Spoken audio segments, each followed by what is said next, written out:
Welcome to episode 16 of my self-important Magic the Gathering show. This week is Bant. That is the color combination of white, green, and blue. And before we get started, I just wanted to share something interesting. A while back, I mentioned that I retook a certain Magic the Gathering quiz, the one that tells you like what your personal color identity is, and that I'd gotten basically different incarnations of Simic, like Sultai, Simic plus black, and then Teamer, Simic plus red. Well, as I said, I took it again, and this time I got, if you look at the numbers at the top, I got Bant. That's why I'm bringing it up now. That's Simic plus white. When I took the quiz and I got to this little part, it unlocked a memory of, oh yeah, I really was close to just being all five even. That's somewhat interesting. But before, black was much higher, and then black and red had traded off. That's why I got Teamer and Sultai. And then when they were more even, it got straight up Simic. Uh, but now, uh, but now white has a majority, and it overtook green even. The only thing I have to say to that is, I guess the antidepressants are working or something. That I identify more with aspects of white. I'm gonna put that uh, quiz in the description if anyone else wants to take it, and put what they got in the comments because it's fun. It's 175 questions, and well, not even questions. It's word association. It puts a word, and then you can say on a scale of 1 to 5 how much you identify uh, with that word. Although 1 to 5 isn't really correct. It's like neutral down to very disagree, and then up to very agree. And I think that's like one of the best ways to do that kind of quiz because you don't get confused by a question. You just look at a word and go, "Oh, how does that apply to me?" Anyway, let's on with the deck. Remove that. As you see, I have my land and ramp all squared away. Our commander is Morska, Undersea Sleuth. That is green, white, and blue for a 2/3 Vidalcan Fish Detective. I believe that is the Murders from Karlov Manor Commander deck. You have no maximum hand size. That's fun. Though anyone who actually knows me thinks that's funny that I need to worry about maximum hand size. I have a hard time keeping cards in my hand. At the beginning of your upkeep, investigate. That'll help. Creates a clue token that you can pay 2, sacrifice, draw a card. Whenever you draw your second card each turn, you put 2+1/+1 counters on Morska Undersea Sleuth. So, our commander will get bigger, and will, I guess, ultimately attack with them and maybe get people with commander damage. Unlikely, but hey. And then I also put into the deck, because this was an idea for maybe this one would be the commander, but I decided Morska is definitely the commander. But like, if we had hidden secret commander, it would be Mr. Foxglove right here. 2 green, white, blue for a 3/5 Fox Rogue with lifelink. That's fun. Whenever Mr. Foxglove attacks, draw cards equal to, oh boy, equal to the number of cards in defending player's hand minus the number of cards in your hand. So if they have more cards in hand than you, you draw equal to the difference. If you have more cards in hand than them, so if you did not draw cards this way, you may put a creature card from your hand onto the battlefield. So that's some super ramp, depending on how good of a thing you have in your hand and if you want to put it into play. So that's some nice cheaty stuff. And then we have 39 lands. That's 2 more than usual. We got a lot of usual suspects from, if you remember any of our 2-color decks. And then we have 3-color lands. We have the Seaside Citadel. And we still have 9 basics, because you still want basics in a deck. So we went from 30 to 20 to 9. It would have been 10, but it's 3 colors. I wanted an even number of each land. We have triomes now, 3 land types, look at that. And then we can also discard it to draw a card.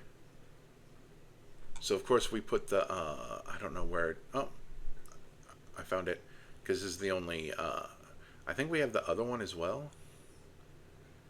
I'm going to have to check. Because there should be another cycling land, hold on. T land O cycling, because it was only ever done in, there it is, yep, there and there. It was only ever in allied colors for whatever reason. And then we have Treva's Ruins, a lair that you have to sacrifice unless you return a non-layer land you control to your owner's hand, which doesn't say untapped, so that's always nice. And then we have the Verges. So, you know, all kinds of dual lands in there. And then our ramp, we have the usual suspects, Soul Ring, Arc Sig, the 3 different guild signets, the 3 talismans for the colors, and then Farseek into the north, Nature's Lore, Rampant Growth. We have 9 basics, that's fine. And yeah, I mean, if Rampant Growth becomes a dead card later, that means we drew too many cards, which is fine. And 3 visits. So now we go here, and what did I want to look for? It was we're on removal now. So we want T instant O permanent order by CMC.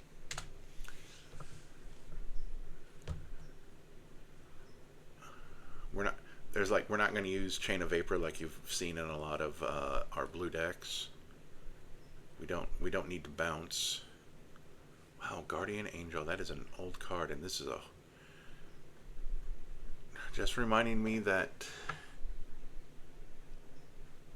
what even edition is that? Like, it looks so awful. It looks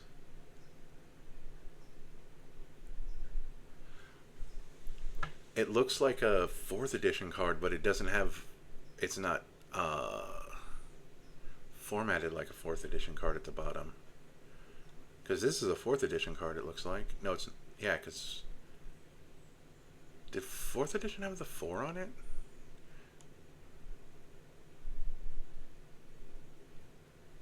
Sorry, I'm old manning over here.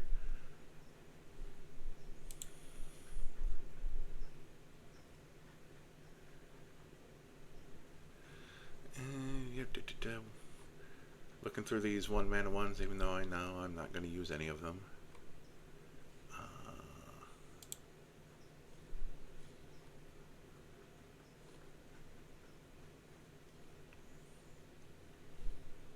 You'd think I'd use Heroic Intervention more often, but like if someone wipes, I'm just like, whatever.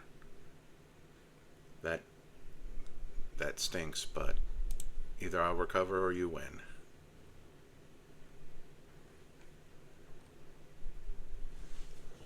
There we go, there's the first one, all the way down here, Beast Within. I don't mind giving them a 3/3. Generous Gift is the next one.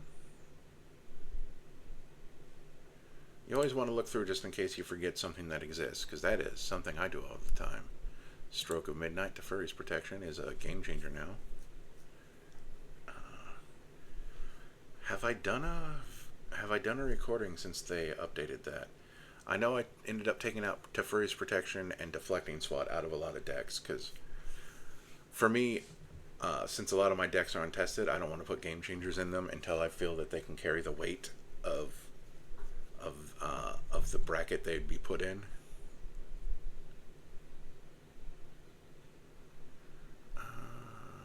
Let's see, I think that was actually all of them. I don't know why I'm still looking. I don't. Yep, that should be fine. So now we're still at T instant. Then we want exile target. There's a couple of things that we're going to put out here. We're not going to use the ephemerites and stuff like that. Good old path to exile. Swords to plowshares. I don't mind giving them 3/3s, but those 3/3s are on the ground. We are not. I don't think we're doing Angelic Ascension. You give them out Angelic. You use Angelic Ascension if you're gonna get. If you're in that one guy that can get whenever our opponent gets a token, you get that token, or if you know you can out in the sky them. And I don't think we're out in the skying anyone.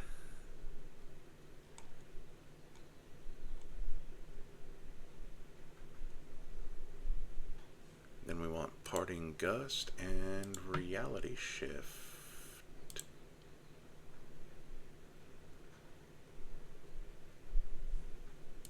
Scroll to the top. So we have 7 pieces of regular removal. Let me open, as I believe,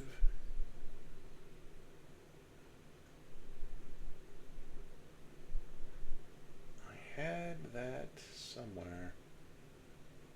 The new deck building template, I don't know.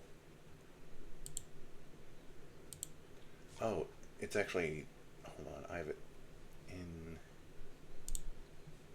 over here, sorry.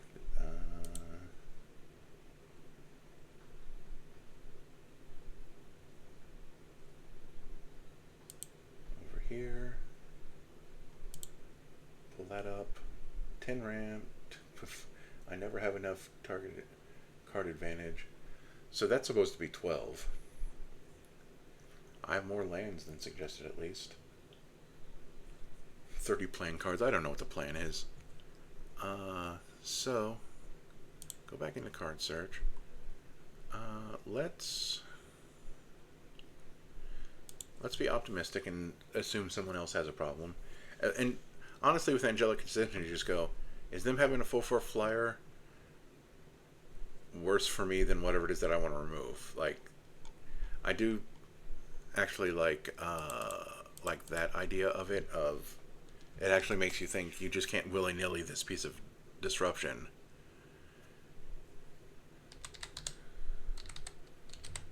Like the thing that you're getting rid of has to be bad.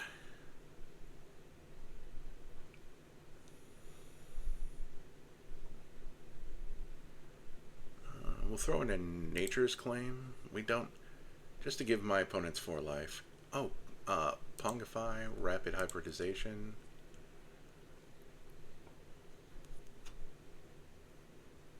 And Bovine Intervention.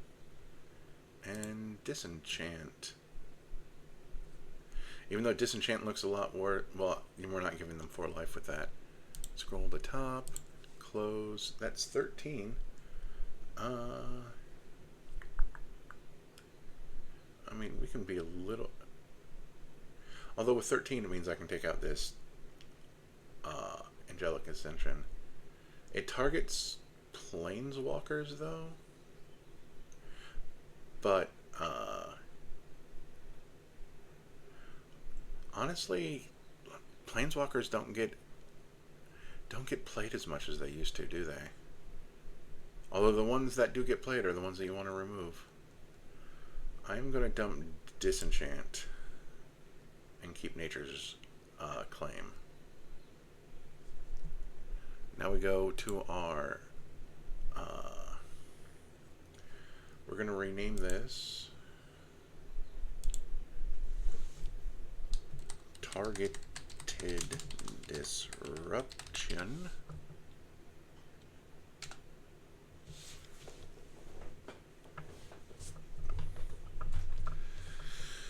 So now we're going to do our mass disruption, which we only need 6. But you probably can guess,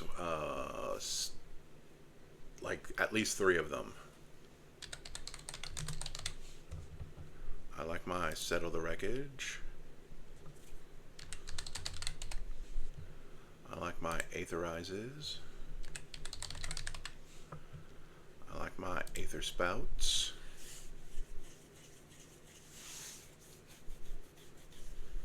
So that's halfway there.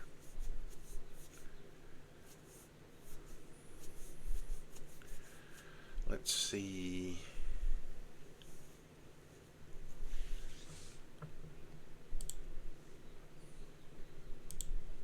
Let's just have fun over here.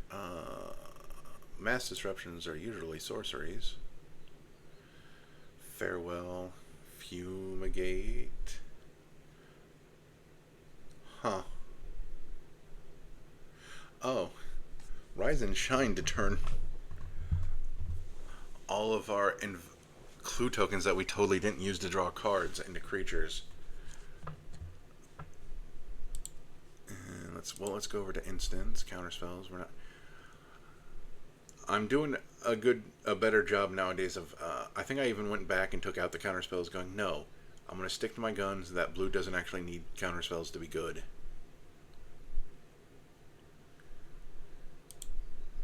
So that wasn't helpful, but that's fine that that wasn't helpful. I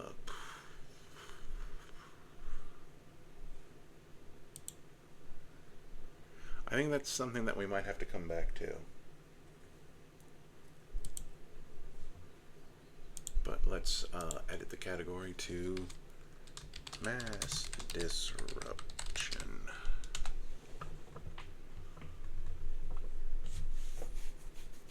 Just so we can look at it and go, oh, we can definitely do better than that. So we'll want, what do we want? We want to draw cards.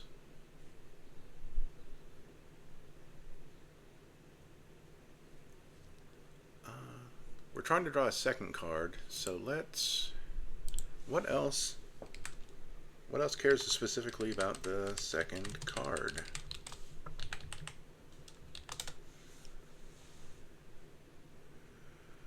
Whenever you draw your second card each turn, you get a Drake. Whenever you draw your fifth card, her and your Drakes get +X till end of turn,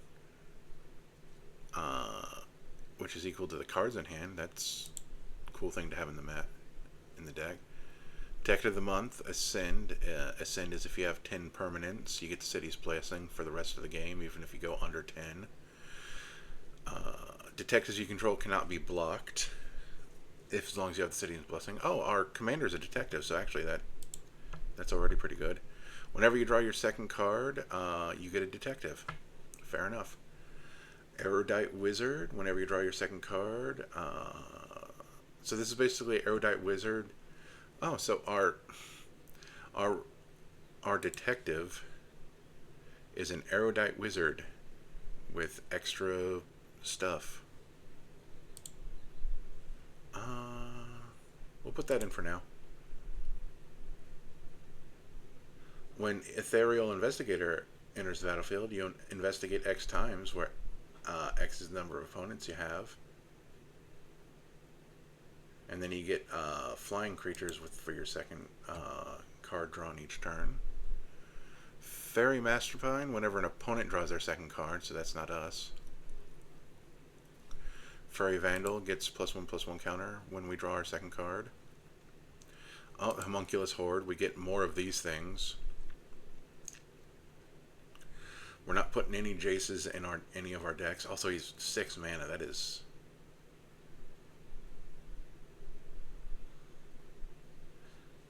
This is not a lot for how much you're paying for it. Whenever you draw your second card each turn, he loses Defender and gains Vigilance. That's not good enough. Oh, we get a creature from her. And then we can give them base power and toughness equal to the cards in our hand. Knights of Dol Amroth gets +1/+1 counters. Latinam Adept. Loxodon Eavesdropper. Oh, that's only until end of turn, so that's not as good.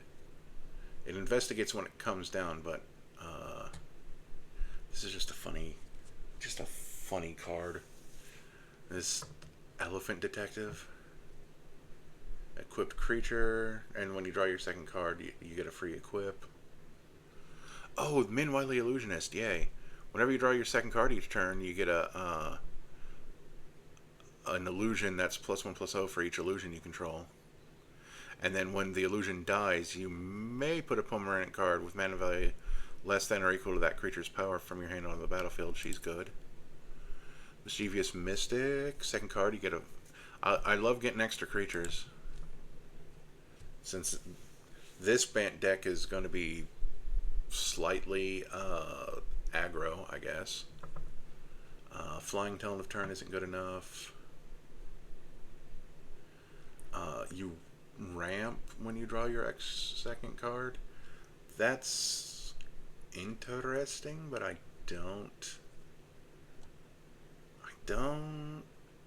don't think we need it, honestly, on top of our other ramp. Council of Four. Whenever a player draws their second card during their turn. That's gross, because basically it just means when we draw our second card during our turn, we get to draw a third card. And then whenever a player casts their second spell during their turn, we get a knight. So we like that. Steelgaze Griffin. That's until end of turn. We get a Ring Tempting.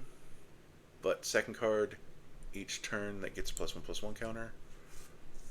We're going to want the Ozolith in this deck, I realize. So we're... Oh, and like all the...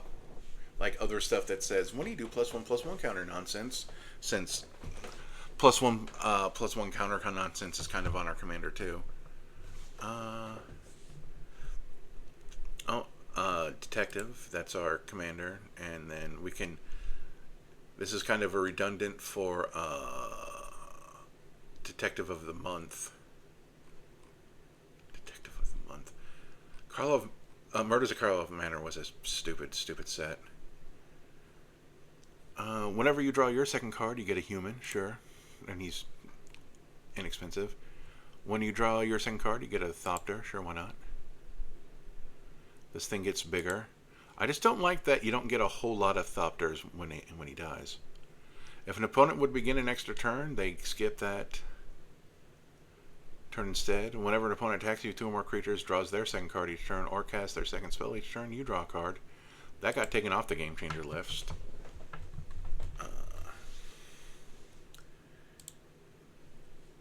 So we're going to do that. Look at that. We're already kind of... How many creatures do we have? Type. We're at 17 creatures. Look at that. In addition to Trouble in Pairs, we're going to do Mangara, the Diplomat, because that's basically Trouble in Pairs just again. Except that it doesn't have the protection against extra turns. Though, like, see, that's... Which is funny, because, like, if this is a low-tier deck, then we don't have to worry about that first part.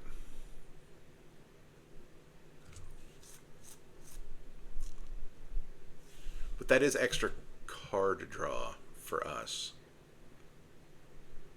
So that way, like, if someone does that on their turn and we draw a card, and we have both of these, we draw a second card. Or we can crack a clue token.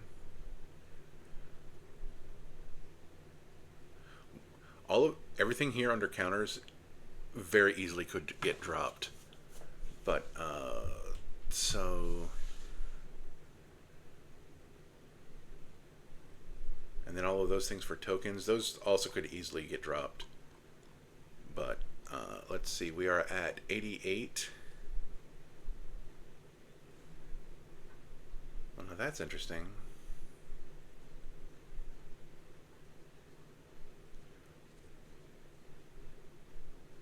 It's called evasion just because it has flying. That should go over here in counters. And...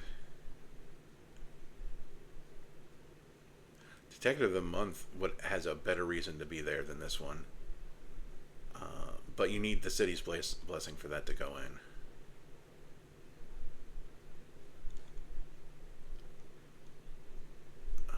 Let's put in our boots.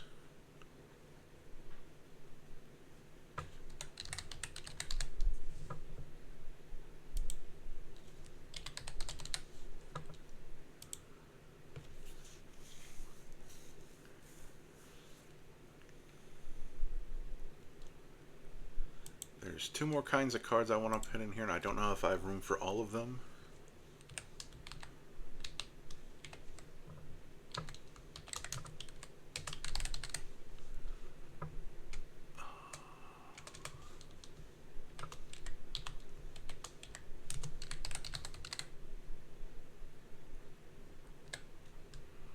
I think the S is important.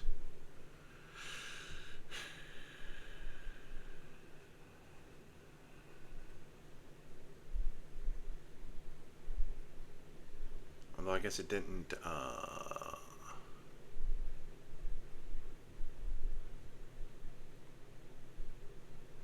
narrow things down as much as I wanted it to.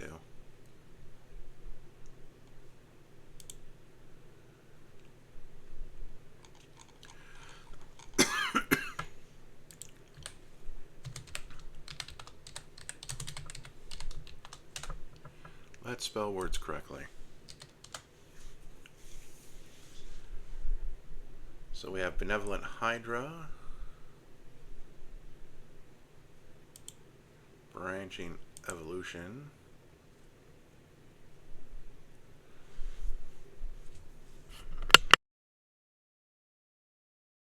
who had a sneeze?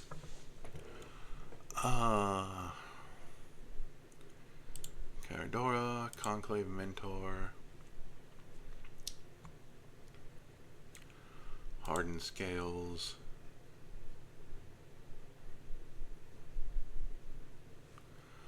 Kami of Whispered Hopes,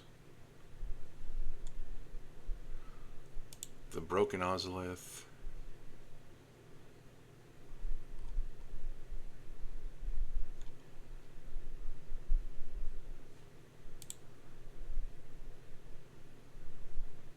we're not Simic Ascendancy. Let's see, that gets us to 98, and then we go the Ozo because we want to hold on to our +1/+1 counters.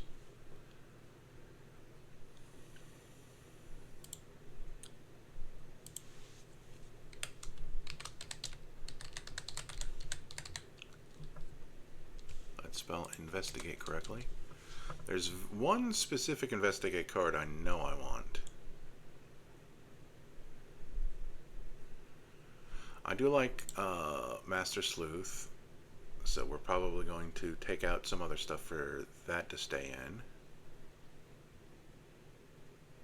Whenever another permanent you control leaves the battlefield, if it had counters on it, investigate.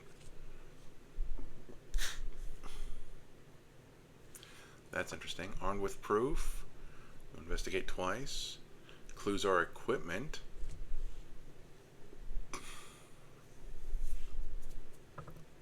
That's interesting.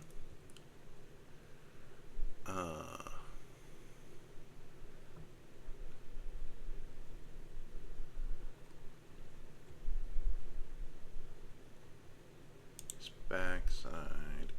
Whenever one or more creature cards are put into graveyards from anywhere, investigate. That's interesting, but only once a turn.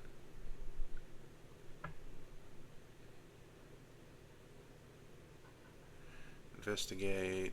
This guy. Oh, this guy does that. It's the most important point. This is like the worst Doctor Who card. There we go. This is the one that I really wanted. Whenever you investigate for the first time each turn, investigate an additional time. So we get investigate twice with our commander.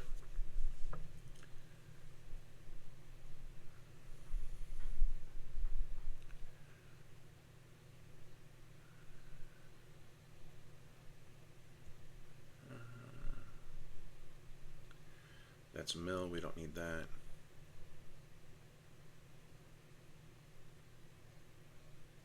Oh, this one's good. Activated abilities of artifacts you control cost one less to activate. We don't have that many artifact spells, but this means that our clues only could take 1 mana to to 1, which is the minimum, so that's good.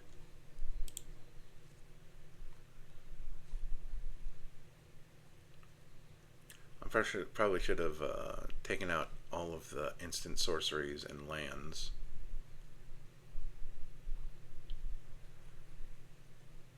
We're not stealing people's stuff, that's why we're not doing that one. Whenever a non-token creature you control dies, investigate. Clues you control have exalted. Actually, I like that. Because that really makes our commander a little bit better.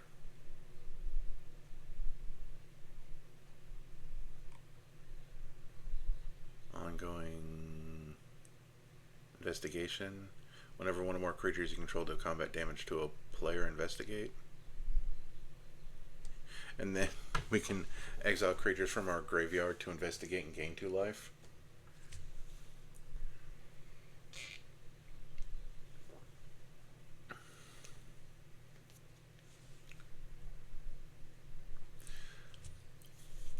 Officious interrogation. It has they codified that, but I guess they codified that term long before this. They just didn't want to give it the ability word for some reason. Escalate, I think it was. For where it costs the same amount for each target beyond the first. But choose any number of target players, investigate X times, where X is the total number of creatures that those players control. I don't know. I don't know if we actually need that. But oh man, we're making the deck bad. But I don't care.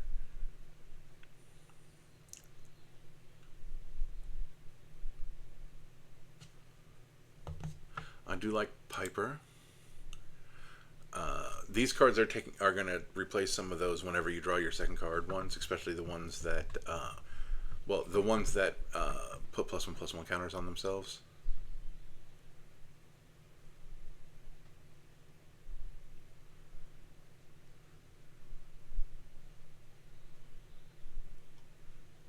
Whenever a creature attacks you or planeswalker, that's not worth 4 though. Oh, Sophia, Dogged Detective. Whenever Sophia, Dogged Detective enters the battlefield, you get Tiny. That's Tiny right there. A Dog Detective with Trample. Sacrifice an artifact token. This is Bant Dogs, which we might. Since this one's probably not going to go to 2 hours, we are definitely making Sophia as our other deck, just for Bant Dogs.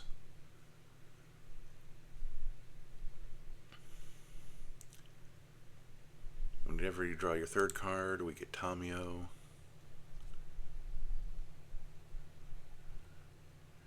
Trail of Evidence.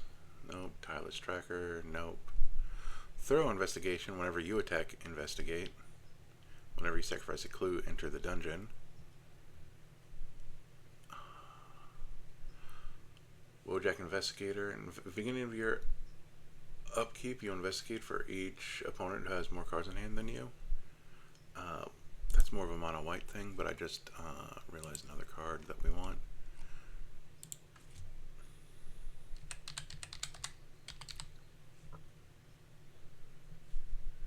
Academy Manufactor, so we can get, in addition to our clues, we can get food and treasure.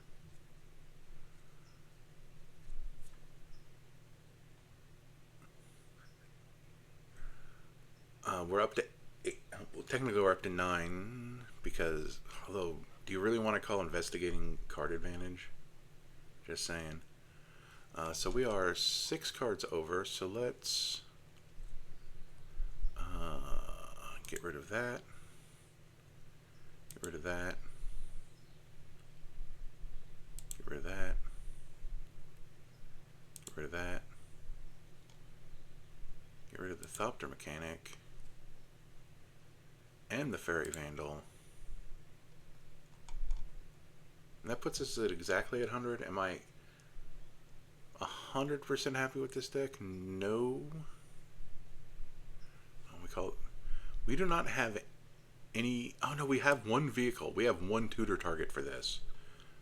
But we're going to put this over encounters because that's the more important thing that it does. Yeah, because the Thopter thing over here in... Way down here in tokens, Thopter Fabricator is a vehicle. We have one vehicle. So if we draw them out of order, she can't find anything because we have no mounts. We could take out some of these token things for other stuff, for other payoffs, but I don't think we need more investigation related stuff.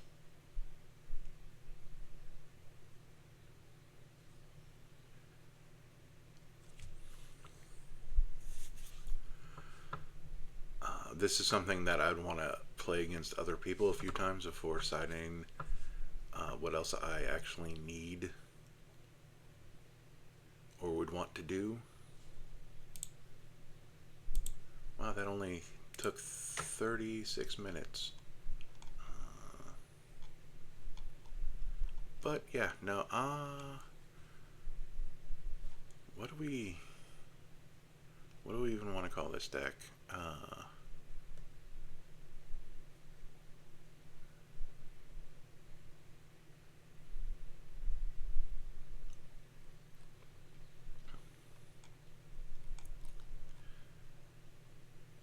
It's like, it's not an investigation deck because we didn't lean into that. We only have... How many artifacts? Wait, how many artifacts do we have for that? I mean, I know it didn't matter, but we have 22 creatures. We have 14 artifacts. That's greater than 0. So that's interesting.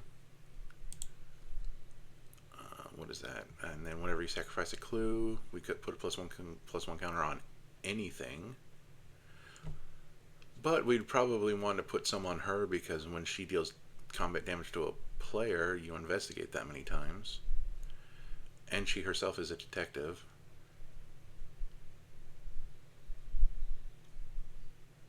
That is also a detective.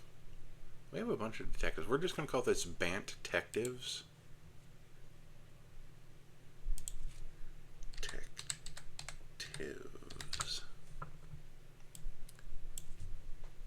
Bantectives. Instead of detectives, bantectives. Change that to unlisted. Description. What's the win con? Oh. Draw more cards. Get big punch face. Save changes.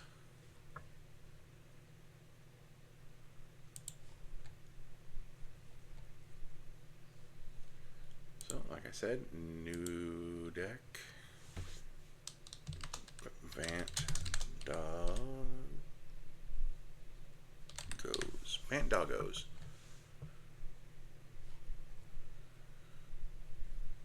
And what was...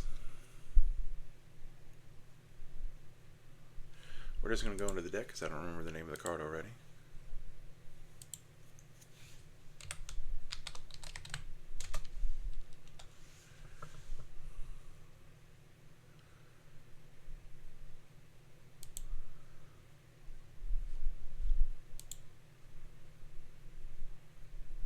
Set that as commander.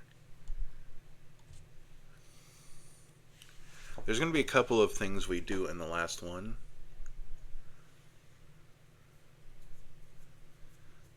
There's going to be a lot of things, but let's look for dogs.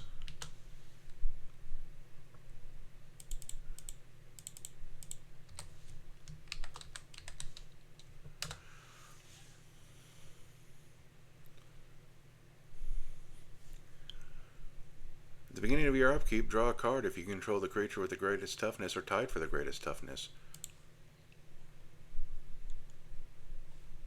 Huh. Put on a creature with the worst toughness so it doesn't count for itself. Reach and Megamorph. Target creature gets slightly bigger butt. Reach as long as that has a +1/+1 counter on it. Outlast. Oh, okay, yeah. We're doing +1/+1 on our stuff as well.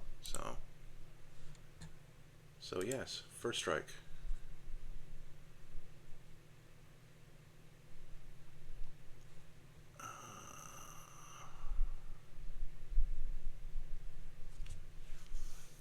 Tutor to the top of your deck is garbage unless it's on an instant. That's my opinion.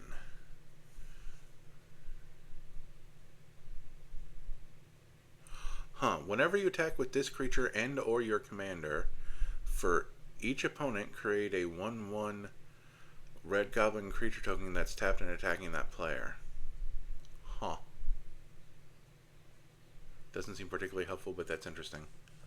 Megamorph again. Mill some cards. We don't like that. Tap a creature. Boros Mastiff. Gets lifelink if you attack with a bunch of stuff. That's big stats, but you have to pay extra or sacrifice something. Alpoint Watchdog is 2/2 for 2 with Vigilance at least.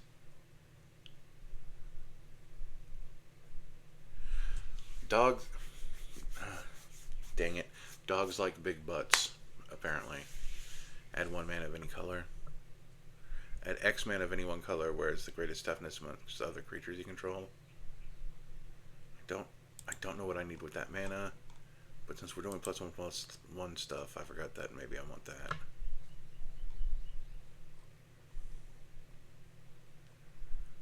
Cathar's Companion. No. Chakram Slinger can untap itself. Oh no, that's the Retriever, sorry. Lifelink. That has draft nonsense. In fact, Floodhound has an expensive investigate ability, which is kind of on flavor, but not helpful. Oh, this is a 33 for 2 with Vigilance through +1/+1 counters. I like that. District Mascot, more +1/+1 counter stuff, and it's a mount. That'll matter later. Ooh, it endures. That means we can either be a 3/2 or we can get a spirit. I like that. That's it.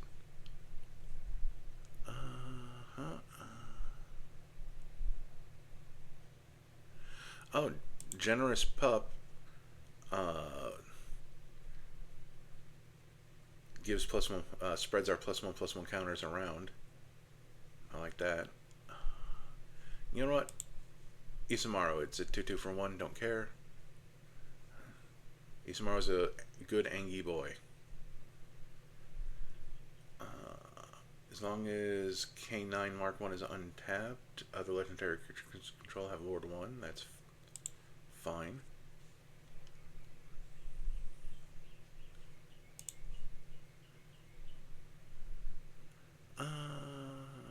Permanents can't be turned face up. That's one of the meta calls. Creatures with +1/+1 counters have reach. That's always handy.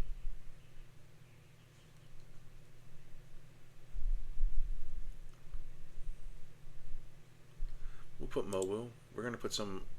I just realized some other things that are going to go into this deck when we get further down.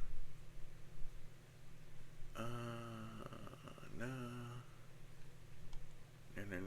Mushroom Watchdogs. Oh, we're going to have food. So we have that. Pack Leader.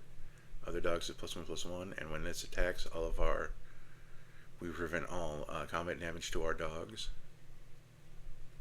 Oh, the Exuberant Shepherd.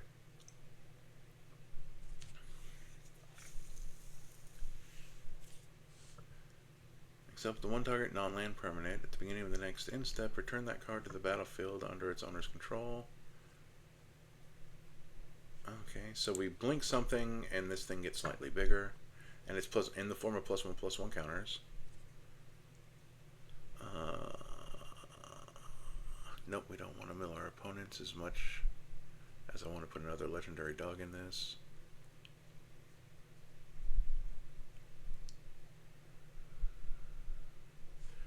Good old selfish savior. Spirited companion, just to get some card. Just a simple piece of a simple cantrip. It's not exactly card advantage.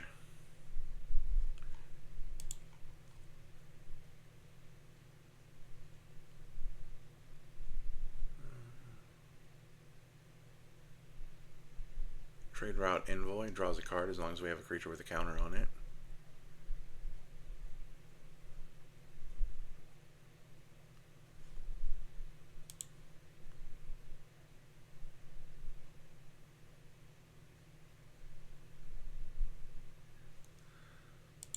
We're putting in Yoshimaru.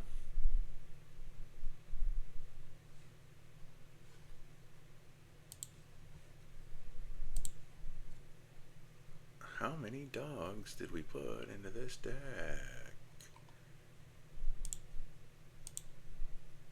Wow, 18 dogs. That's wild.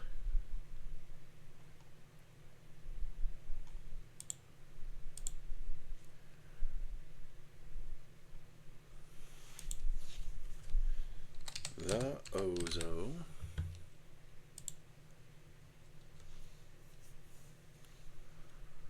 I just realized something from over here. Let's export 2 categories only. We just want land. Oh, mass disruption, targeted destruction, and ramp. Copy. I also realized I could have done that easier from over here. What is this? It's just says no notifications, but it also says notification. Whatever. That's something I can check later.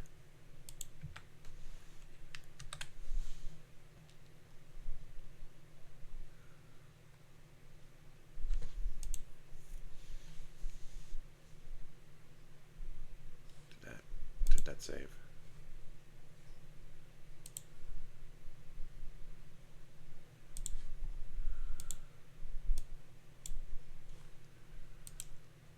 Did not save. Okay.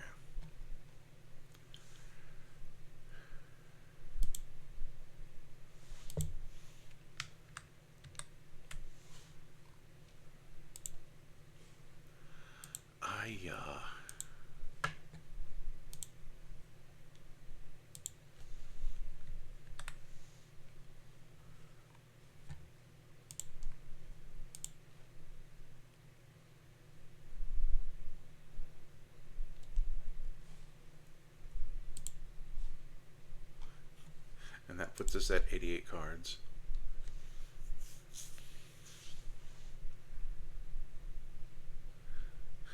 We could probably take out some less good dogs, like Alpine Watchdog.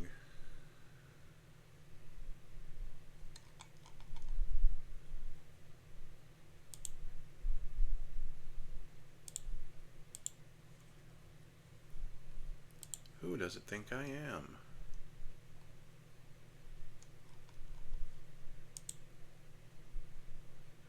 There we go. Well, there's that.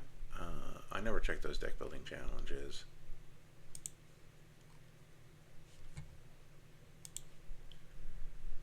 We're going to keep the legendary ones, of course. Outlast. Longshot Squad.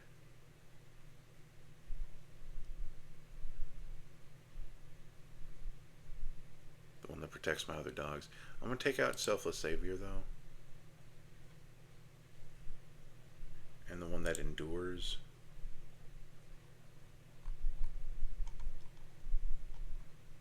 I know that's fewer dogs. We'll take out the Faithful Watchdog.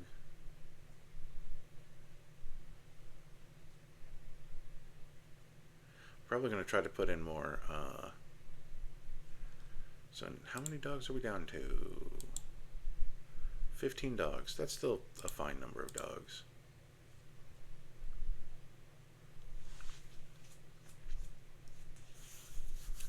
And I like how Ozolith says leaves the battlefield. So that means Philia. When Philia exiles something, the counters go on the Ozolith. I should have probably put in one copy of that dog that can return an artifact or enchantment from the graveyard to, I think it goes to my hand.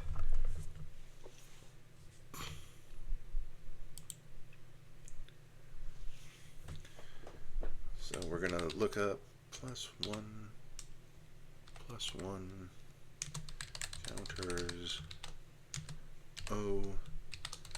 that many. Let's remember those. And then also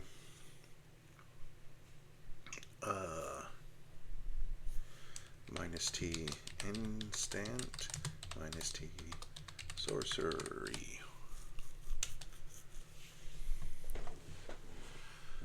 So good old Benevolent Hydra again, Branching Evolution again, Conclave Mentor again. Caradora is actually going to search for some stuff.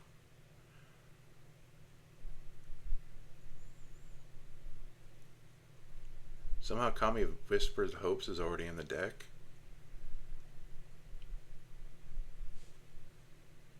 Close.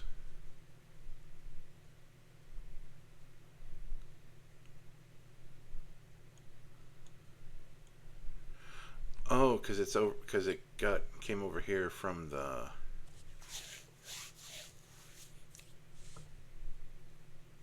because it's a ramp. Fair enough. Confused myself. Harden the scales because it's just nice and cheap.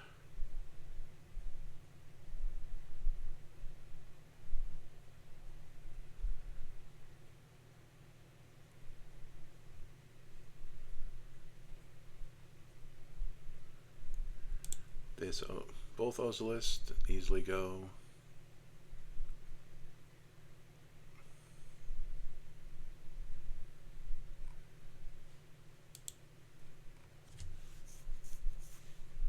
Still not doing Simic Ascendancy. See, I think that was all of them. Hardened Scales, Branching Evolution, that Ozolith, Benevolent Hydra.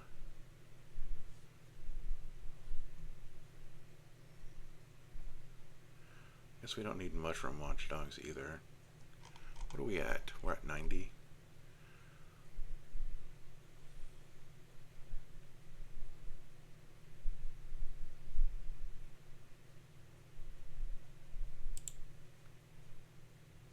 Yeah, fewer and fewer dogs are making it into the deck. But I think I'm keeping the good ones.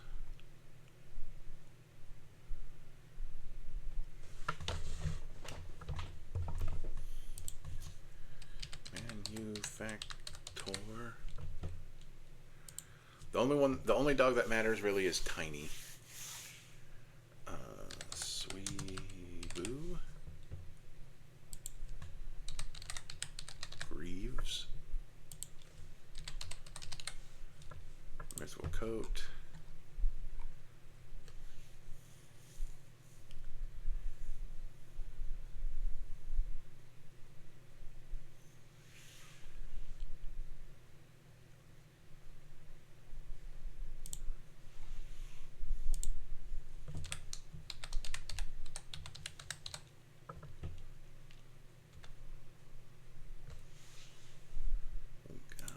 Abzan Battle Priest, Abzan Falconer.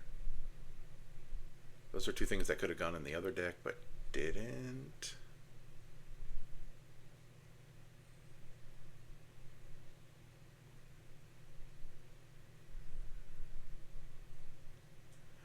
Modified creatures you control have lifelink. Has reach. Has trample.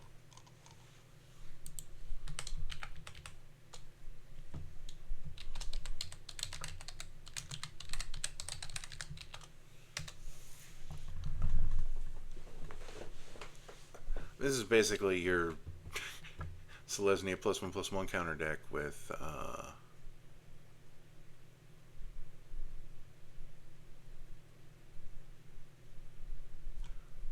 there's a funny piece of ramp.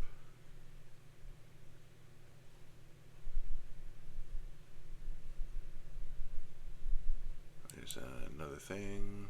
There we go. We're at 99 with 24 creatures for the record. So we're no longer Bant Doggos for the record.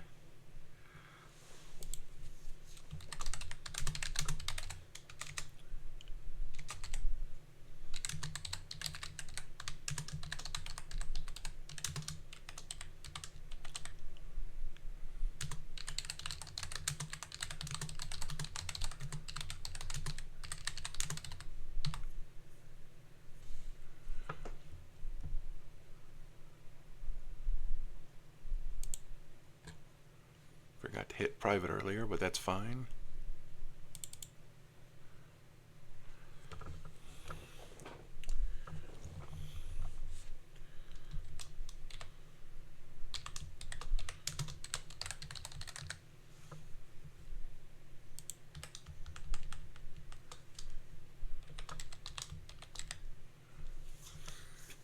I did everything in the wrong order there.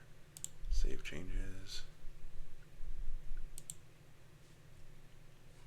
Yeah, basically this is a +1/+1 counters deck just with blue as well. So we have one more card we can put in here.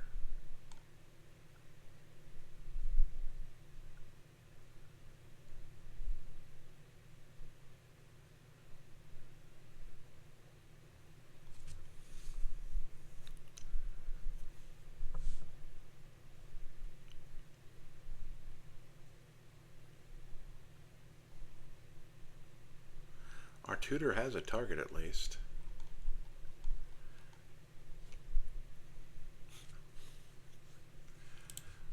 I'm actually going to check something. T mount.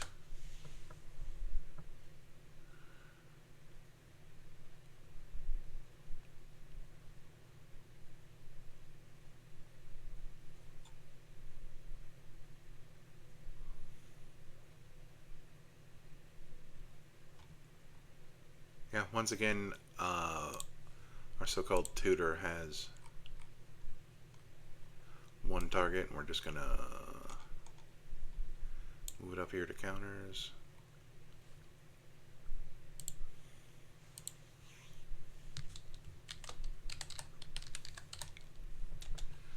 Make Outlast its own section.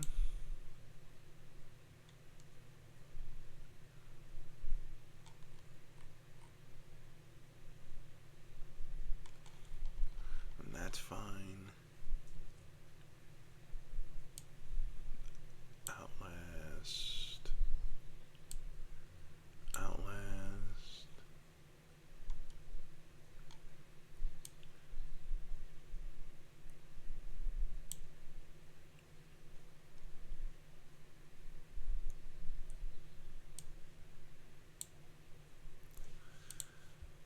Because we're going to rename it Modifies Modified. Modifies Modified. Save category.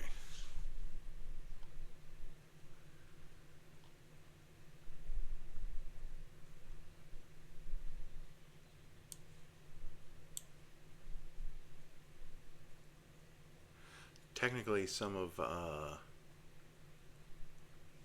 these things also technically are modifying modified. Spirited Companion made it through.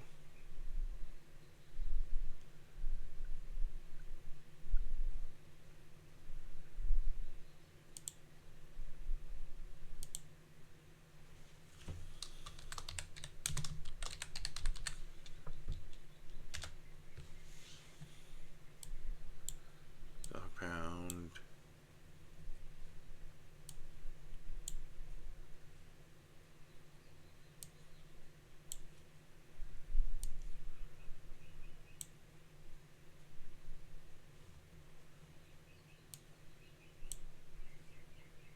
Just moving some things around.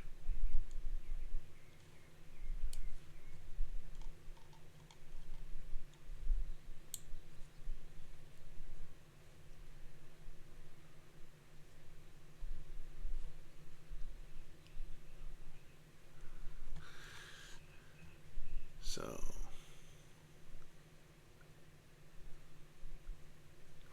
I don't think we have as many basic mans as we would need for that to actually be good.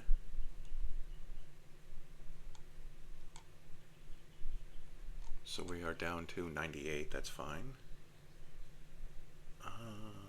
Let's see, so we have 8 dogs that we put there.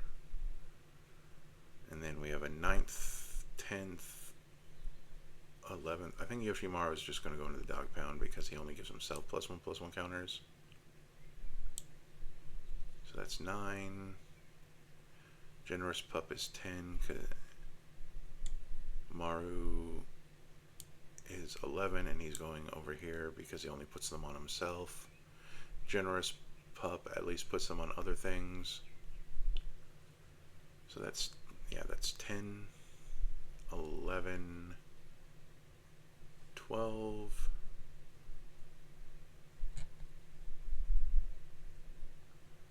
13. Are we down to 13?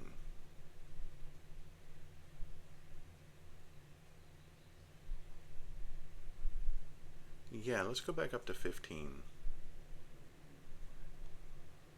Really kind of wish this Academy Manufacturer could be put somewhere. But let's go to our deck history.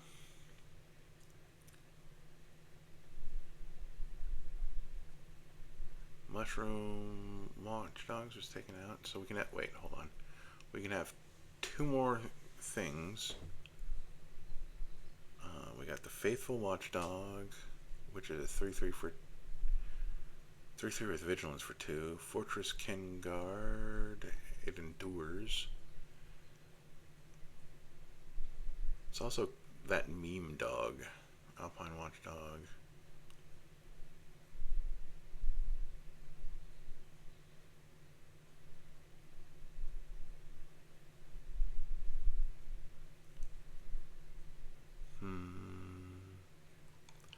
I wonder if there are better dogs.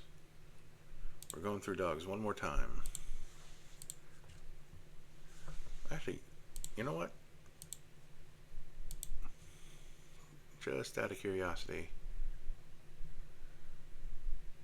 Loyal Warhound to get to theoretically get a basic plains. Faithful Watchdog and Mushroom Watchdogs. Then the Floodhound, and yes, okay, so we're just going to go back to these 2. So we're back up to 15 dogs.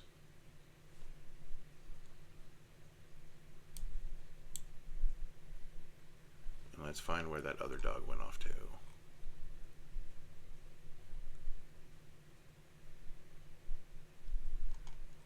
Because he's not in the dog pound, obviously. Not going to be in any of my created.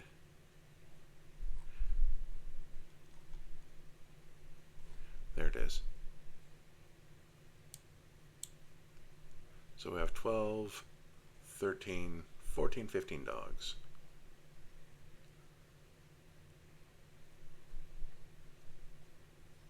$16, including the one that comes with our commander. And we really do need to come up with a better name for this.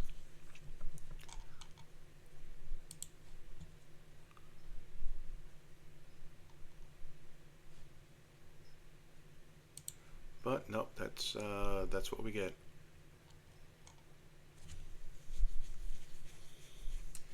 Bant really does end up just being either Selesnya or Azorius plus the other color. Or Simic and it's like Simic plus white, Selesnya plus blue, or Azorius plus green. By the way, I just built 2 decks that had blue in it. Didn't put propaganda in either one. So little blue in this. It's like, what is blue adding? What would I take out for propaganda? I couldn't tell you.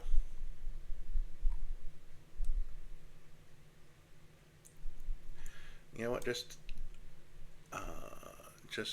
I'm gonna make you ramp, just so you're not sitting by yourself.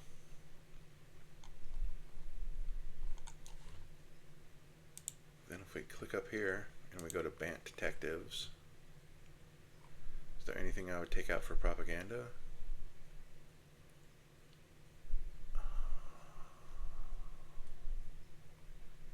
That's so interesting that no. Like maybe take out the Homunculus Horde just because it's a card that annoys people more than it's actually good.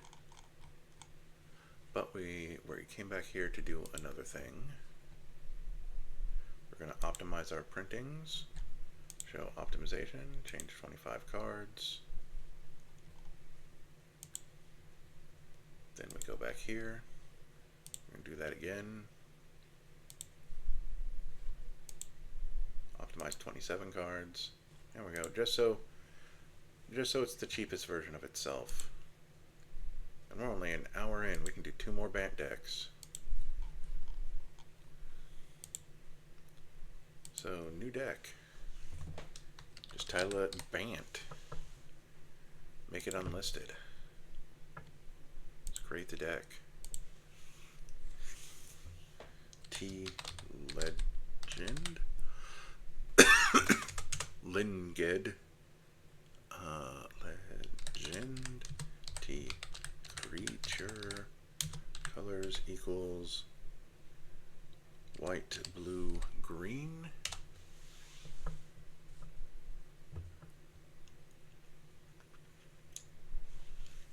That's order by CMC. So we have we have a $200 Angus McKenzie. He has white, blue, green. Wow, that's back when they did the color order in that order and not the order they do it in now. And then you can pay his mana cost again and tap him. Creatures attack and block as normal, but none deal any damage during combat. So he's a really expensive fog on a stick. Then we got good old Derevi, the much hated Derevi that no matter what you do with the deck, people are gonna hate you because Derevi gets around commander tax. They thought they had a cool idea, but that is horrible and unfair.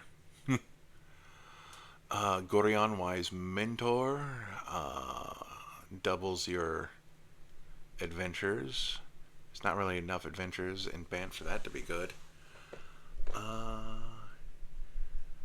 Helga Skittish Seer. Whenever you cast a creature spell with mana 4 or greater, you draw a card, gain 1 life, and put a +1/+1 counter on Helga Skittish Seer.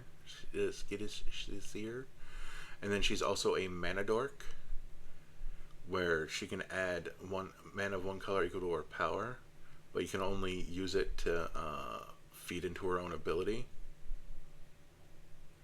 or to cast X spells. That's not bad. Genera Ashura of War. Very straightforward that you can just put +1/+1 counter on her. But we already did like 2 +1/+1 counter decks. Catilda and Liar? Huh. Whenever you cast a human spell, target instant or sorcery card in your graveyard gets flashback equal to its mana cost until end of turn. Kellen the Kid. I'm so glad his story arc is over. Whenever you cast a spell from anywhere other than your hand, that's a line of text I don't mind. You may cast a permanent spell with equal or lesser mana value from your hand without paying its mana cost. If you don't, you may put a land card from your hand onto the battlefield. Kind of hungry, so I'm going to chew on a fry. The dead air probably isn't going to be interesting, so pardon me while I talk with my mouth with a fry in it.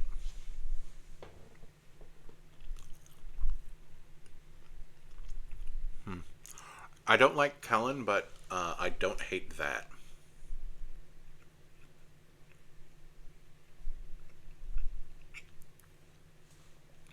Though this version of him doesn't have any red in it, so like that's like a prime color of exiling cards off the top of your deck. So now we're just have the second half of Adventures plotting and foretelling.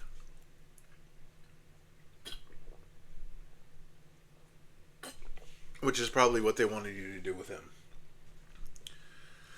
La Grella the Magpie.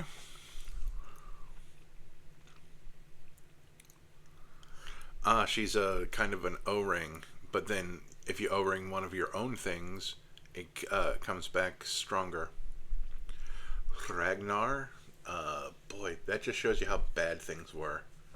It's a 2/2 for 3, where you can pay his mana cost again and tap him to regenerate something. Oof, that's awful. Rigo, Streetwise Mentor. He's Bant, but you could cast him with mono white. He comes with a shield counter. That means if he would be dealt damage or destroyed, you remove a shield counter instead. Whenever you attack a player or planeswalker with one or more creatures with power 1 or less, you draw a card.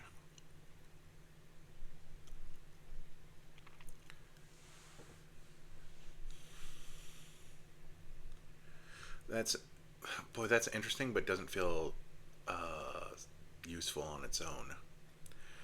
Shanna, Purifying Blade, Lifelink. At the beginning of your end step, you may pay X if you do draw X cards, and X can't be greater than the amount of life you gain this turn. So draw cards at the end of your turn. Tuvasa, the Sunlit. +1/+1 for each enchantment you control, so we can do Bant enchantments. But she only draws cards off your first enchantment each turn. Alistair the Brigadier from Doctor Who. Whenever you cast a historic spell, which is an artifact, legendary, or saga, you get a 1/1 white soldier creature token. And whenever he attacks, you can play a grand total of 8. And if you do, creatures in control get +X until end of turn, where X is the number of historic permanents you control. Arcades the Stratus, that's a defender deck, because he makes it to where your walls and stuff can attack. Brenard Ginger Sculptor. Each creature you control that's a food or a golem gets +1/+2/+2 and has trample. Okay. Whenever another non-creature token you control dies, you may exile it. If you do, you create a token that's a copy of it, except it's a 1/1 food golem artifact creature token that has the food text. I like that. I think we're going to make that deck. Set as commander. Go to top. We do this. We do this. We go O. Golem.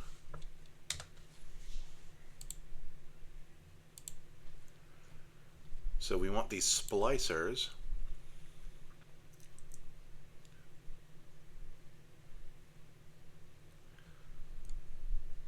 Okay, Cavalier of Dawn gives our opponents golems. We don't exactly want that. We want these splicers.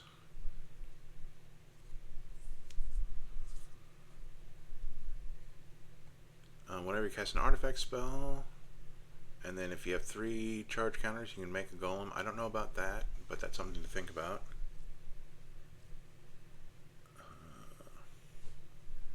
Here's another splicer. Oh wait, is this splicer something? Yep, nope. It makes a golem.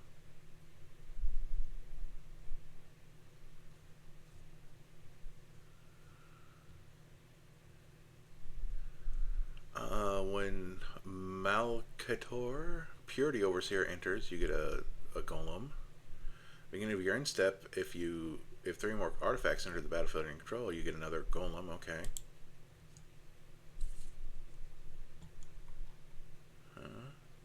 Another splicer, another splicer.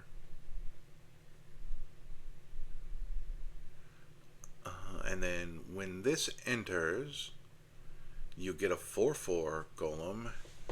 And then, okay, so it has craft with for a big cost. So you exile this and another artifact you control, or an artifact from your graveyard, and you transform this. And then you can just tap it each turn to create a golem. But you have to have another artifact enter the battlefield under your control. Something to think about. Phyrexian Triniform, it makes more golems. It is a golem and it makes more golems when it dies. Precursor Golem. Hold on. When Precursor Golem enters the battlefield, you get 2 additional golems. So that's 3 3/3s for 5. Whenever a player casts an instance or story that targets a single golem, okay, so that can just annihilate all your golems.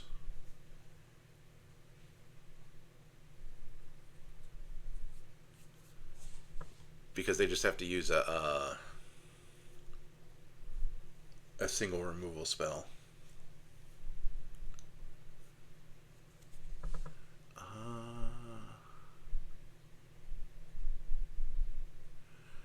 So we get a 5/5 for 5.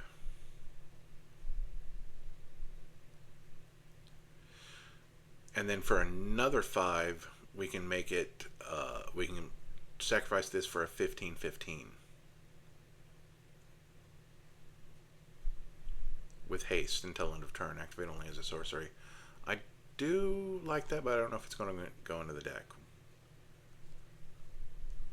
Triplicate Titan. That's basically the Phyrexian Triniform. Titan Forge. Splicer's Skill.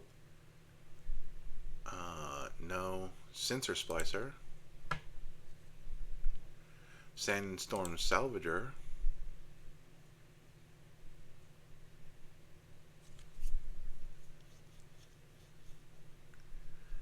Hold on, got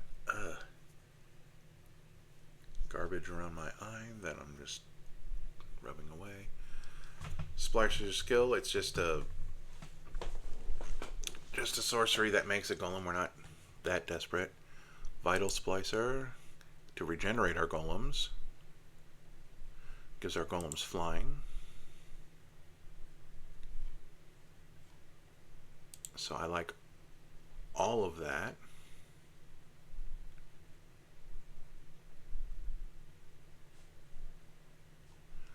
Let's go T Golem just to see if there are any cool golems that are creatures. I mean, there's the Ancient Stone Idol that has that costs 1 less for each attacking creature, and it's a 12/12 with trample.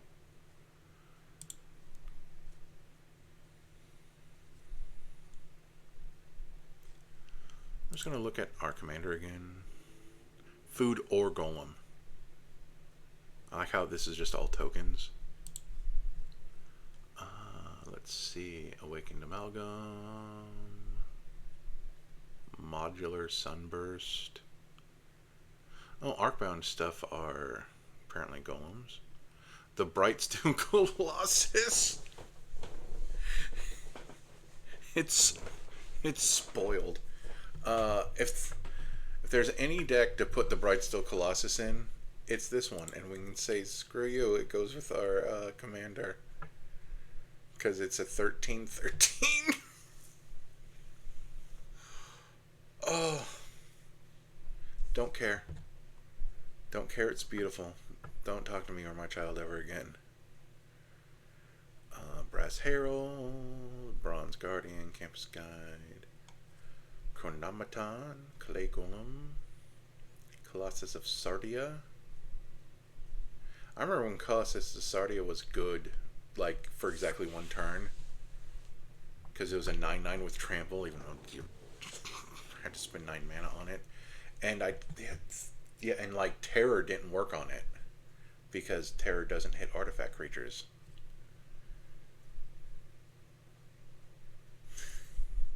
We're gonna put Darksteel in as well.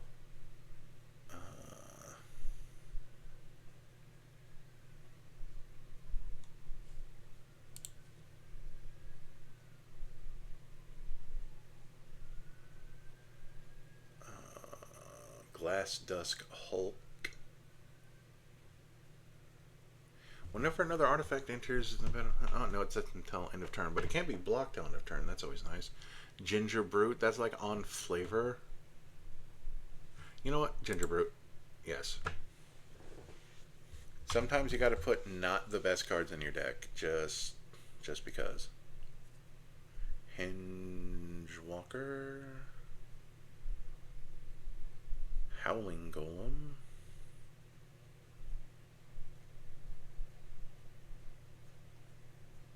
Junk Troller. Karn, Legacy Reforged. Equal to the greatest mana value amongst artifacts you control. And then you get a bunch of, you know what? Let's throw Karn in here. Then you add a bunch of colorless for each artifact you control. Yep, okay.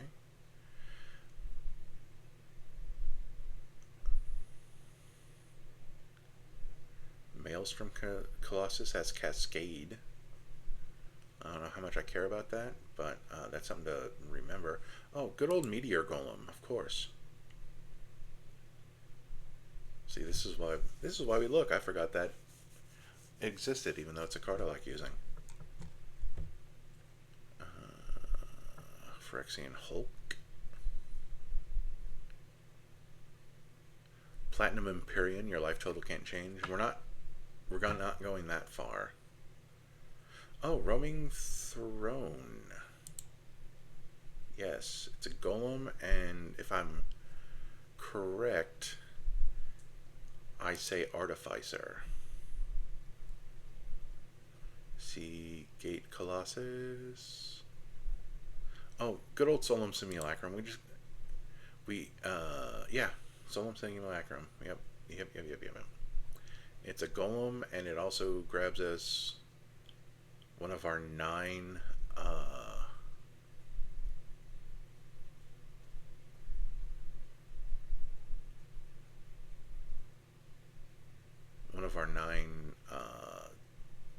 basics. We're gonna come back to this because we're probably gonna put in things that are food later.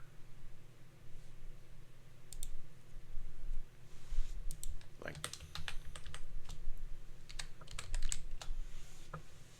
Candy Trail, Carrot Cake, The Tempting Apple, Sir Ginger, Food Night, and the Tough Cookie. Oh wait, and the Vegetation Abomination.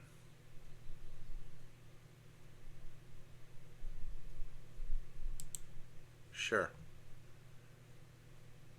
Putting in bad cards because they're on theme. But we're not putting in these non-creature ones. They don't do anything for us. Yep, Artificer.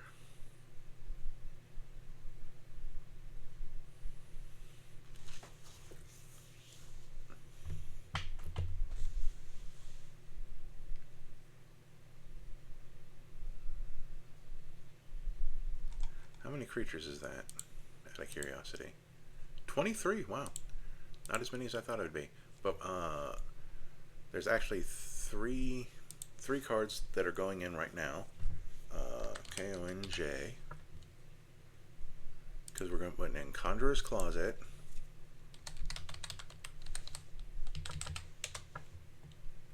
Teleportation Circle. And Thassa Deep Dwelling. Because we want to blink our basically anything here besides the Anything here that's...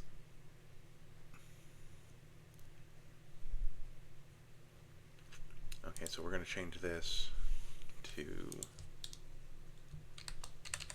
food.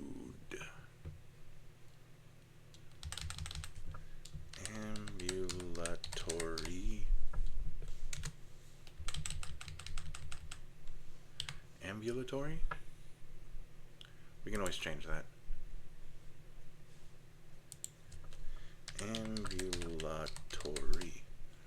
Ambulatory. Okay, I spelled it correctly.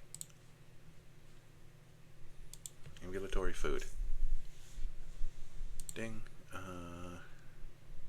Anything else in here that's ambulatory food?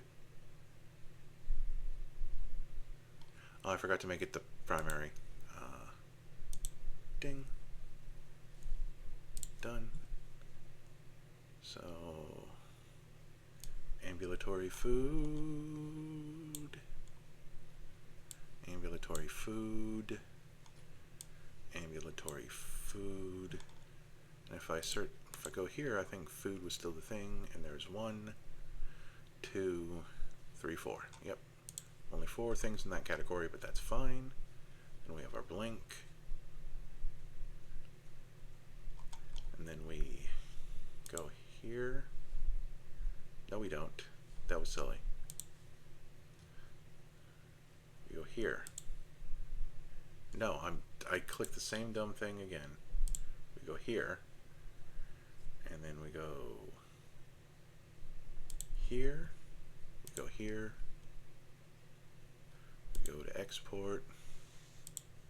And we just do certain categories again. We want our land, we want our ramp, and we want our removal.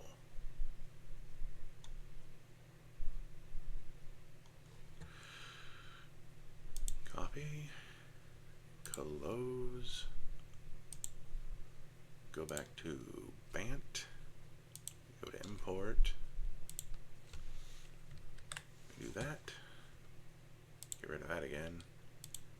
Save the changes, we go here, and then we go into ramp to get rid of Kami of Whispered Hopes.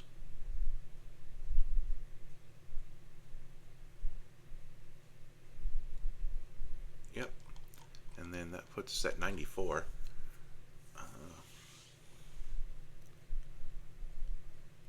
So we got a bunch of ramp. We got all of our removal. Yep, and then we got all of our token makers.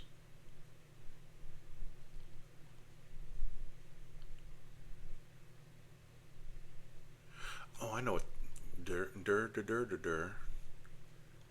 We want anoint.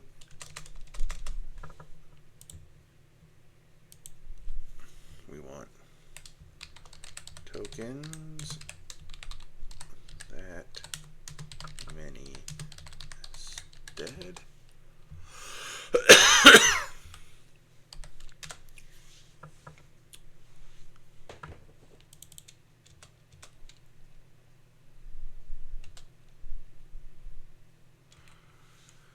Okay. One or more tokens will create under your control. You get twice that many. Anointed Perception. We don't want Doubling Season. We don't want Divine Visitation.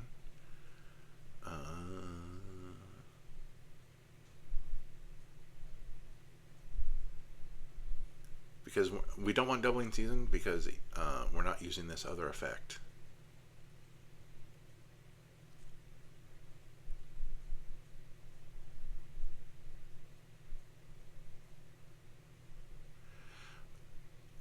Essex, nope.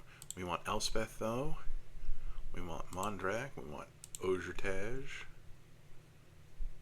And we want Parallel Lives. We don't want Primal Vigor.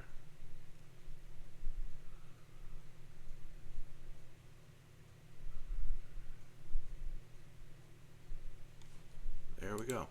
That's all of our token increasers. Oh, and that put it exactly at 100. now we're just going to mess with our tags a bit. Right, still Colossus got moved from finisher. Oh no, both of these should go into finisher. Darksteel isn't the finisher. Blightsteel is. That was silly.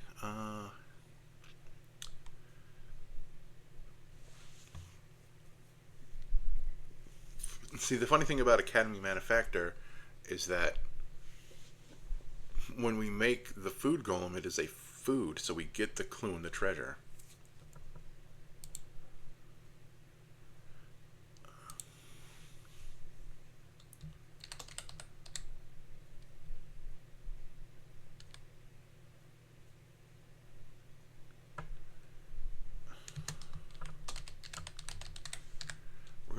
We're gonna call it that, even though that's not exactly what we mean.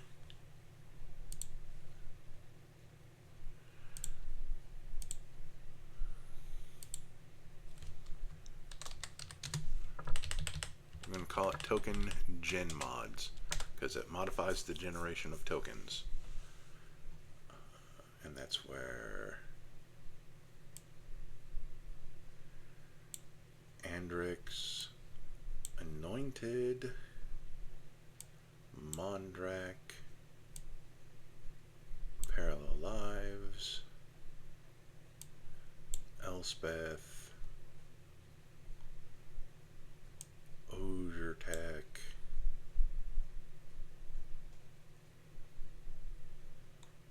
I feel like there were more.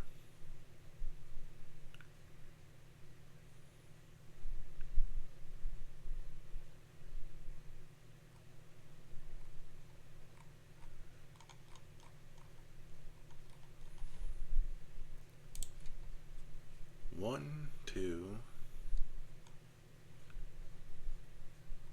three, 4, 5, 6.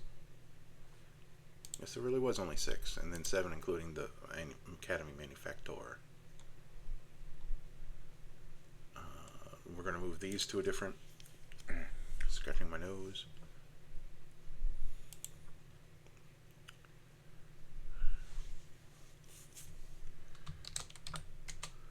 Tokens on death.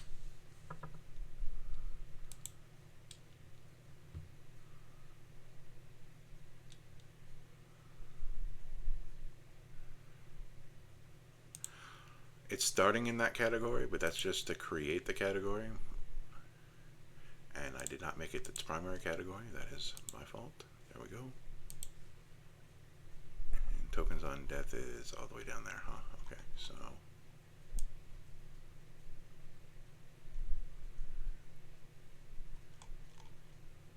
You know, I'd rather just move these up to finisher.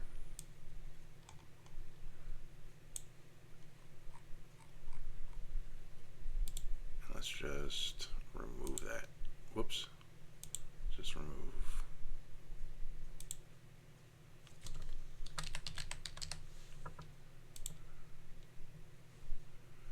Move that up to finisher.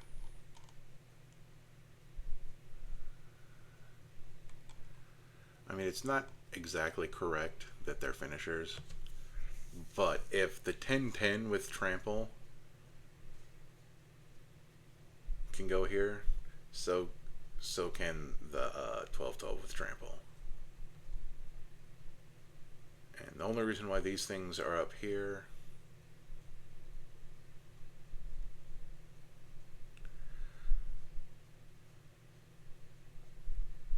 the Triplicate Titan is actively better than this one because this one doesn't have any of the stats.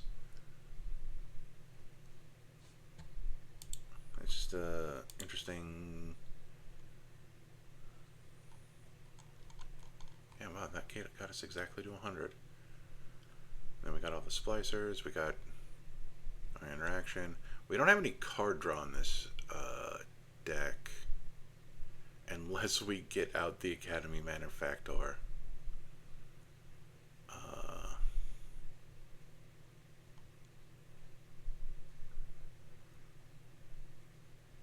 So this is like solidly. This is practically bracket one, just because it's like, look at these. But then again, but because the finishers over here, yeah, no, bracket two.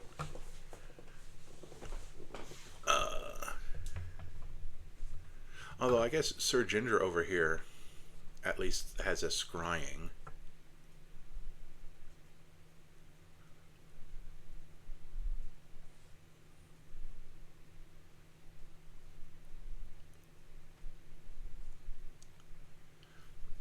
I don't know if any of those.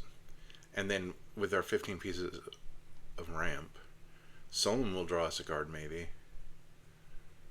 And then we have some 5 pieces of deck thinning over here. How much blue's in this deck? Again, these Bant decks of mine at least. I love all those guys. Oh, you know, funnily enough, I don't have in here. I don't have any of the things that I normally would have to protect my my commander's existence. Let's take out these joke cards. We're keeping in Sir Ginger.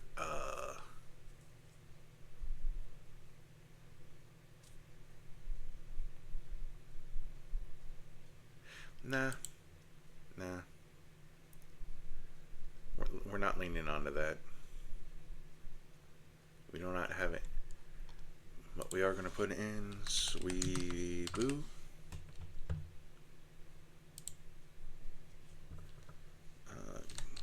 Greaves.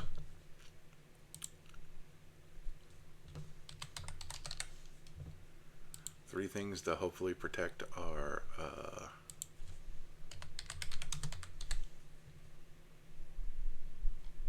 and then the Idol of Oblivion to maybe draw cards sometimes.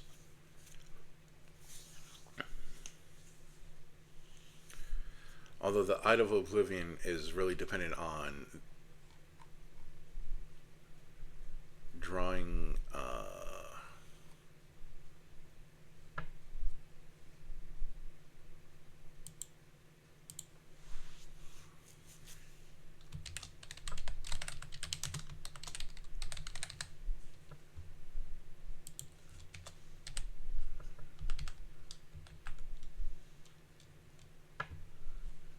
our additional bakers. There we go. Oh wow, just changing their designation made things line up better. But yeah, this card draw kind of hinges on drawing one of these 9 and then also one of these 3.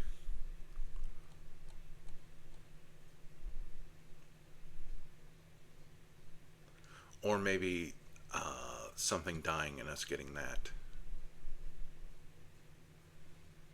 I don't have any way to get anything back from my discard pile, so that kind of stinks.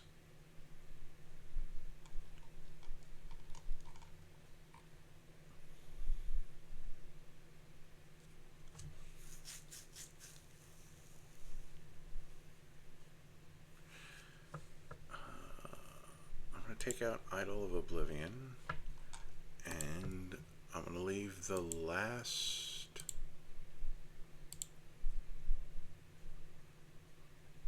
Bronze Guardian. Yeah, Golem that gives all of our artifacts Ward 2. Okay. Then they were thinking what I was thinking. Oh, Panharmonicon. That's a good point.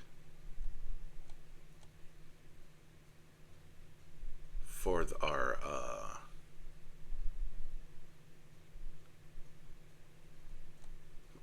9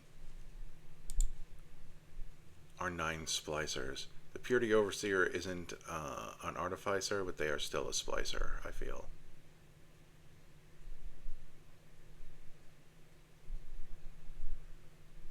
Although with Malakator, I do kind of want a way to bring in more artifacts.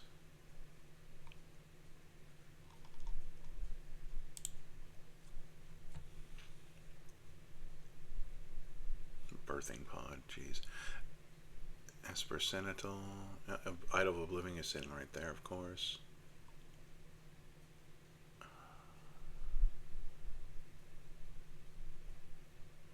Huh. Geode Golem is funny. If it deals combat damage to a player, you can cast your commander for free.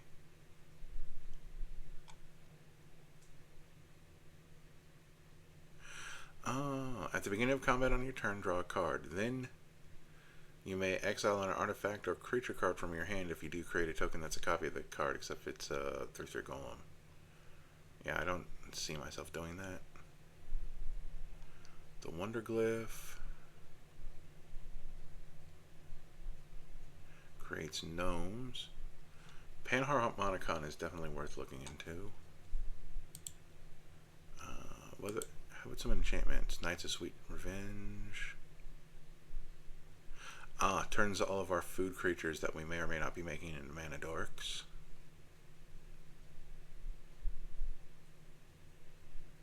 Elemental Bond. We get to draw cards with our splicers. Artifact creatures get +2/+2. Populate. Oh, Tribute to the World Tree. And Kindred Discovery, yeah. When a creature that it's 3 or greater, or you make it 3 or greater.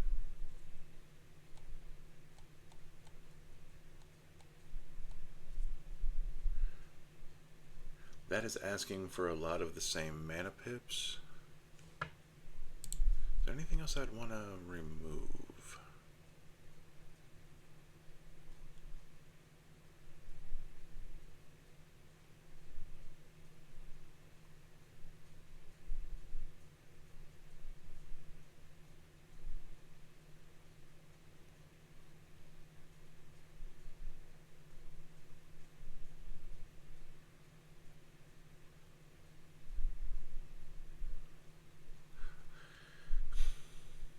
The funny thing about Karn is that I don't actually think I have a big use for his mana. Oh, unless I need... Oh, actually, no. He would hard cast my finishers. Never mind. I'm dumb as heck. That's his purpose, is to help me cast these guys over here.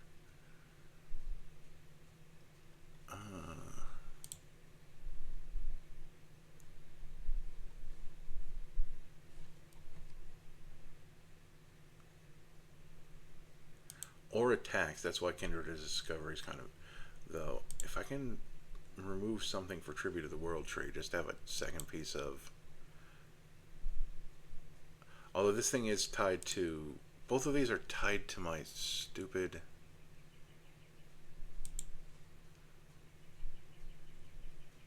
My 9 splicers, which only have a slightly less than 1 in 10 chance of drawing.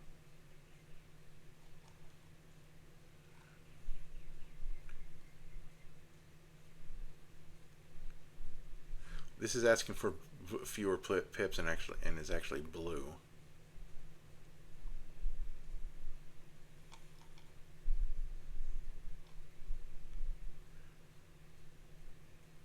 I think I might actually yellow it and remove my protection.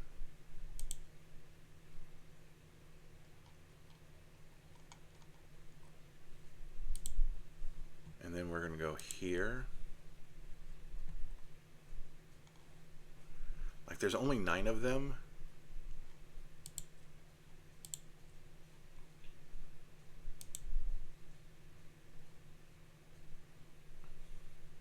And then there's actually one more.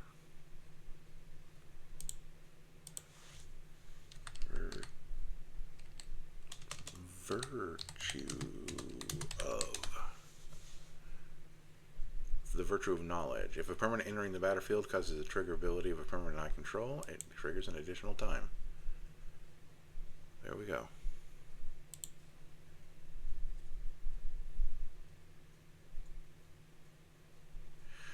They put Panharmonicon in Blink even though it's a copy.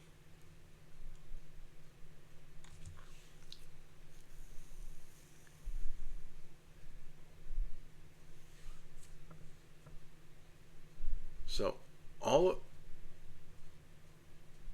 all 8 of these cards are reliant on all 9 of these cards, and I have no way of guaranteeing all of them to come into play.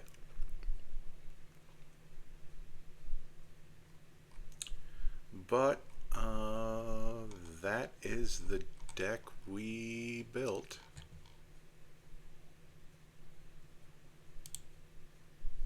And that did get us to 145, which if I look over here and I go here, I'm in a completely different window.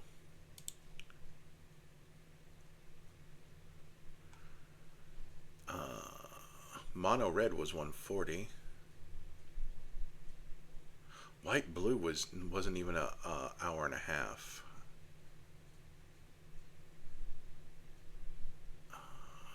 Demir was 144. Yeah, this one is, despite the number of decks that I built in this episode, this is slightly on the lower side. But I don't want to try building another deck and having this going too much longer, over 2 hours. I think I did good here. Oh, let's actually...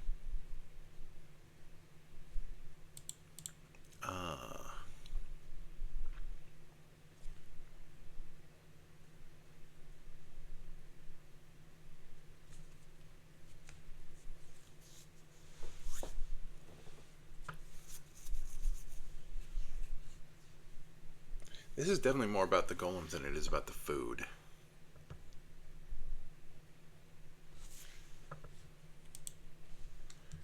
Make golems trundle in for damage.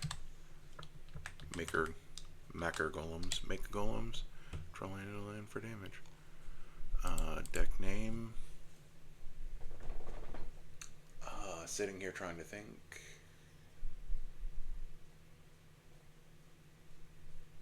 Also going to try to give that Dogged Detective a better deck name, but don't hold your breath on that one.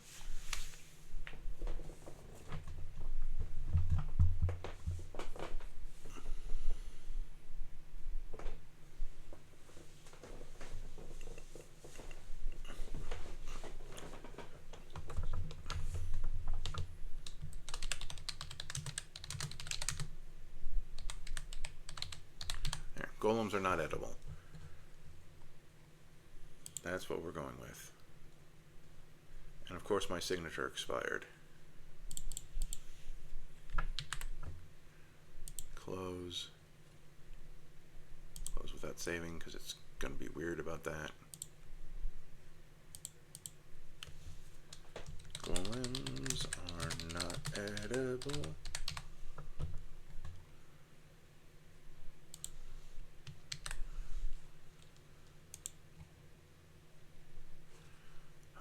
To do this. Big pile of silly. Golems are still not edible.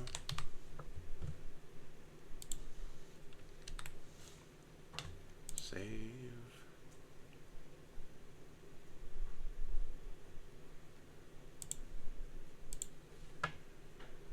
If I do this again, it will know what we're talking about. Oh, and our deck is only 99 cards. What happened? Oh, that is a thing that happens sometimes.